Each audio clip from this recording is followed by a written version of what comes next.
નમસ્કાર, અમારી વિશેષ રજૂઆત એક વોટ મારોમાં આપનું સ્વાગત છે। હું છું અંકિત। ગત એપિસોડમાં આપે જાણ્યું કે પોસ્ટલ મતદાન એટલે શું।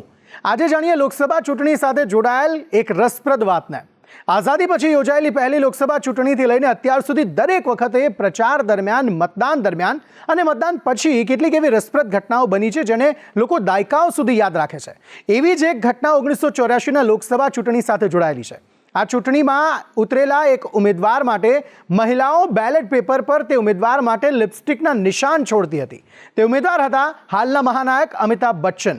1984ની લોકસભા ચૂંટણીમાં બોલિવૂડના મેગા સ્ટાર અમિતાભ બચ્ચને કોંગ્રેસની ટિકિટ પર અલ્હાબાદ બેઠક પરથી ચૂંટણી લડી હતી। તેમના વિરોધી ભારતીય લોકદળના દિગ્ગજ નેતા હેમવતી નંદન બહુગુણા હતા।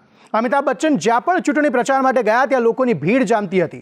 તેમનો જલવો મતદાન અને પરિણામોમાં પણ જોવા મળ્યો હતો અને તે સમયે બેલેટ પેપર દ્વારા મતદાન કરવામાં આવતું હતું અને જ્યારે મતગણતરી થઈ ત્યારે અધિકારીઓ એ જોઈને ચોંકી ગયા કે હજારો બેલેટ પેપરોમાં માત્ર અમિતાભ બચ્ચનની તરફેણમાં જ મતદાન થયું હતું।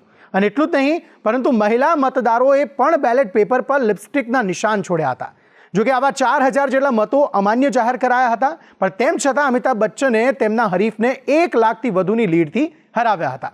જોકે હવે કોઈ પણ ઉમેદવાર હોય, લિપસ્ટિકના નિશાન તો કોઈ છોડી નથી શકતું, બસ પોતાની આંગળી પર ભૂરી શાહી જરૂર લગાવી શકશે। તો આ વખતે ચૂંટણીમાં મતદાન કરવાનું ભૂલતા નહીં અને આવી જ રસપ્રદ માહિતી માટે જોતા રહો સંદેશ।